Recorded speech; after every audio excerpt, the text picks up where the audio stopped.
flas sot edhe për publikun lidhur me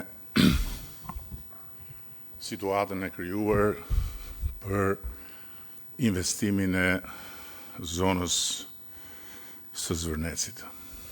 Dhe dua ta nis me një mesazh të drejtë për drejtë për të gjithë ata që janë revoltuar dhe janë rreshtuar edhe kundër meje personalisht,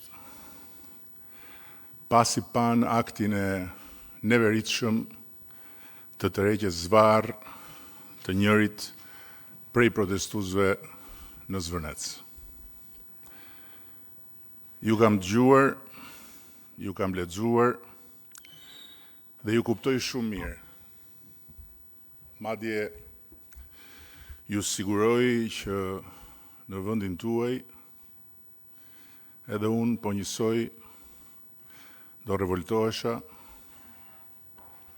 dhe do rreshtohesha kundër qeverisë dhe kundër kryeministrit sidomos. Sepse do të ndukej e tmerrshme që disa roje private sigurie në sytë e policisë së shtetit tim, pas një gardi me tela me gjëmba, të ulërinin si kafsh dhe të merrnin nga jashtë brenda një njeri në të drejtën e vet, ta tërhiqin zvarr në për plazhin e rrethuar, e pastaj policia të thoshte që i zvarritur ju fut vet në pronën private dhe në këtë mënyrë ta relativizonte dhunën, ndërkohë që duhet t'i kishte arrestuar aty në vend ata që e morën zvarr protestuesin. Ju mirë kuptoj dhe mbase duke pasur parasysh se çfarë kam bërë kur isha në anën tjetër të barikadës,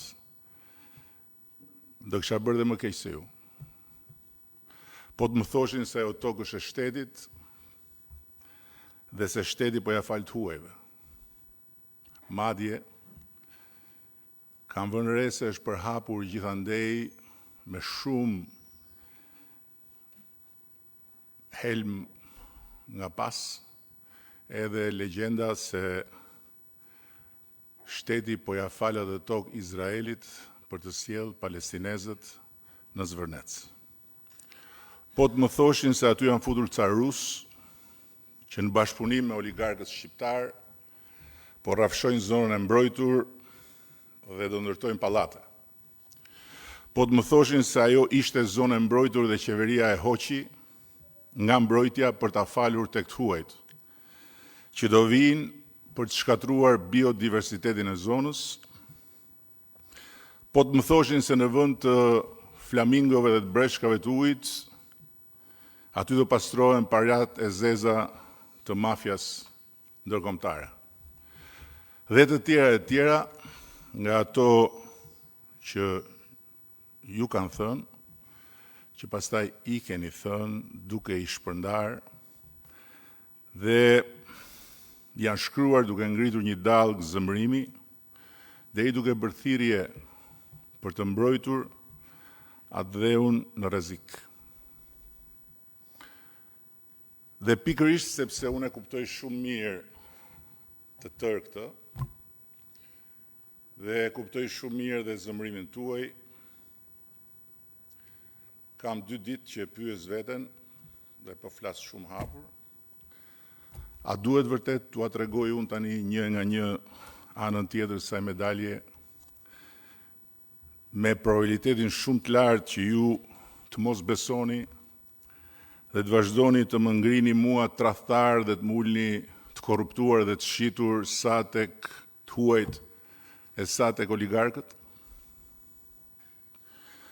Apo mos vao duhet të them më falni, nuk e gjykuam mirë këtë punë projekti do anullohet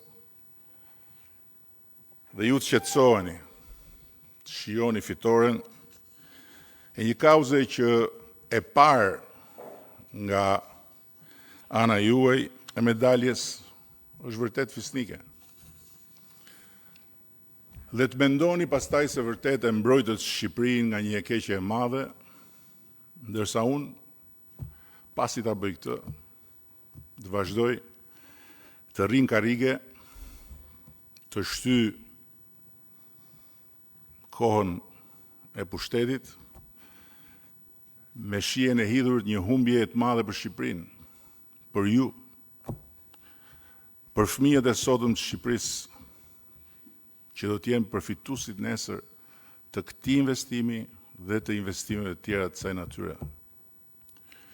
Po pse duhet ta bëjmë këtë? Për pushtetin, për karrigen, apo për baltën, që e marr në fytyrë dhe që më vjen për ditë mbi të gjallë dhe të vdekurit e shtëpisë time prej vitesh. Nga turi lloj kundërshtarësh politik e mediatik, të cilët i kam duruar dhe i duroj pikërisht sepse këtë mision e mbaj ende përsipër edhe në emër të shumë kujt nga ju, që më ka besuar votën dhe sot i është bashkuar zëmëratës në rrjetet sociale, duke më treguar me gisht mua si prursin e një fatkeqësie të madhe kombëtare.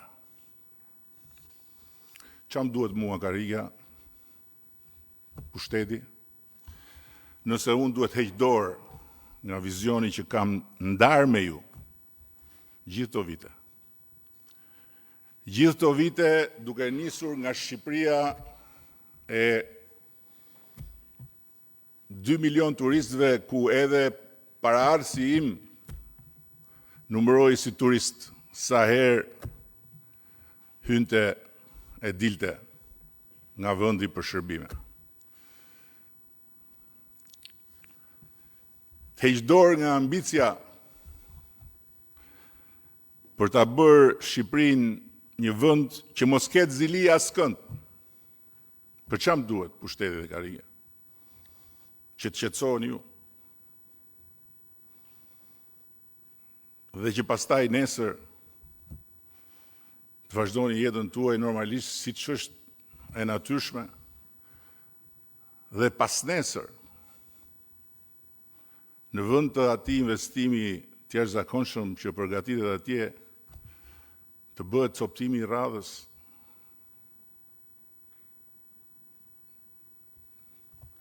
golemi i radhës,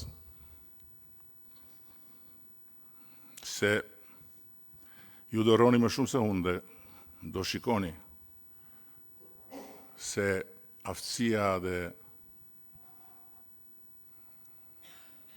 kurajoja për ta rikthyer Shqipërinë te golemi është e gjallë dhe e gatshme, po t'i bjerë prapë në dorë Shqipëria. Të heq dorë nga vizioni dhe nga ambicia për ta bërë Shqipërinë një vend që nuk ka frikë të hyjë në ligën e kampionëve të turizmit global. Dhe të rri këtu në karrige dhe në pushtet, duke bërë sikur udhëheq një vend që trembet nga sfidat e mëdha të investimeve të kësaj lige. Një vend që nuk ka frikë të përballet me rritjen e vet. Nuk është më Shqipëria ku nuk afrohej asnjë investitor, është Shqipëria ku të gjithë investitorët duan të vinë. Është Shqipëria 12 milion turistëve. Është Shqipëria që unë e kam ndarë me ju kohë më parë. Duhet hyj tani në elitën e turizmit global me investime të cilat sjellin konsumator të nivelit lartë që i lën parat këtu. Një vend